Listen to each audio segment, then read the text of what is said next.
Welcome to the Rusted Garden Homestead. In this tour, we're going to walk the whole property. I'll show you all the changes I made. I've put in some raised beds. The Rusted Garden is back. These are going to be no-dig beds. I'll show you more about that as the video goes on, and I'll be doing detailed videos on all kinds of different raised beds. I have a fence up. That's really to set up outdoor room number one around the perimeter of my house, and it's a dog fence. Deer will be able to jump over that. Chipper in, I rented it. It's a 6-inch chipper, so we're going to take care of all the down trees and all the branches. Fruit trees are ready to go out in the yard. Fence put up. So let me get to all this wood, and then I'll give you a full tour of the property.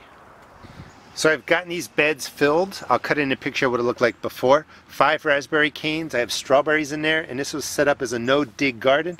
Basically, cardboard was put down throughout the whole bed, my raised bed mix, and when I dropped the canes, I just dug the spade down, broke the cardboard, turned the earth a little bit, and dropped them in there. Here's the space I'm going to be working on first. Just wanted to put this clip in so you could see the before and after. I'll probably use this in several places. I'll be dropping 4x4 raised beds down probably right in there. Another 15 raspberry canes, 25 strawberry plants. Set this up. I have the video already out, how to protect your greens, your peas from birds and rabbits, a little bit of deer protection. One of the things I'm trying to do this year is make this an edible landscape. So in this space, instead of flowers or perennial flowers, bushes, that is 5 different blueberry bushes, a bunch of strawberries planted in there. You can see that I've cleaned up the yard. I'll cut in some pictures to show you what it looked like before then. Got this space cleaned up too. That's going to be a perennial bed over there. I'll talk about that as I walk by. My plants acclimating to the outdoors, but I wanted to just cut in real quick. There are 17 pepper plants. These have been trying to germinate for 6 weeks that did not germinate. So I'm going to be issuing a refund for these 17 peppers. If you bought them, you can check out the description of this video, see if you purchased them, and I'll have an email that you can contact me, and I'll give you a refund of $1.95 for the seeds, or I'll give you a $3 credit per pack towards the seed shop. I'm really bummed. 17 varieties, all from the same company. I'm dealing with them now, trying to get my money back.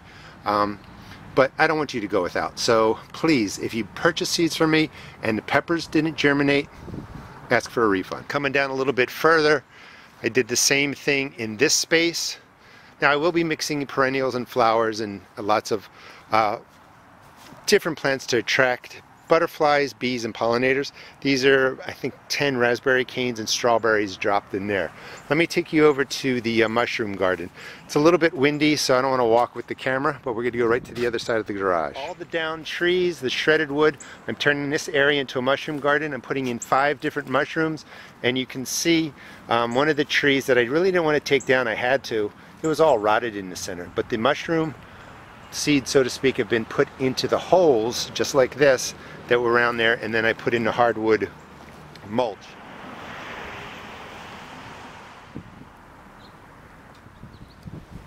I'll do more videos on this as time goes on, but I think this is going to be pretty cool. There'll be a lot of shade here, and we'll see how many of the 5 mushrooms really take. I'll be using that tomorrow to take care of some things. This is the tree I didn't want to get rid of, but it was definitely dying and dead, and everything that I read that said if a tree is in the way, is dying, and branches are breaking off, most likely it's going to die.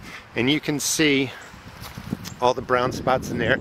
Those are the better cut pieces of the tree, but they were all dying off, and you can even see up in here. The tree was just sick and dying, and it was going to fall one day.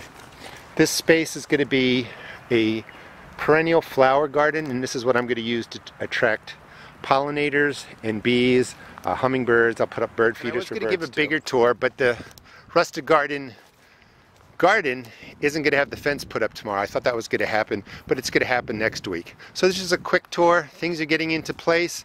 In another week or so, this should be all fenced in, and we'll get to building the raised beds and taking care of everything. Hope you enjoyed the quick tour. Please check out my seed shop at www.therustedgarden.com. Thanks for watching.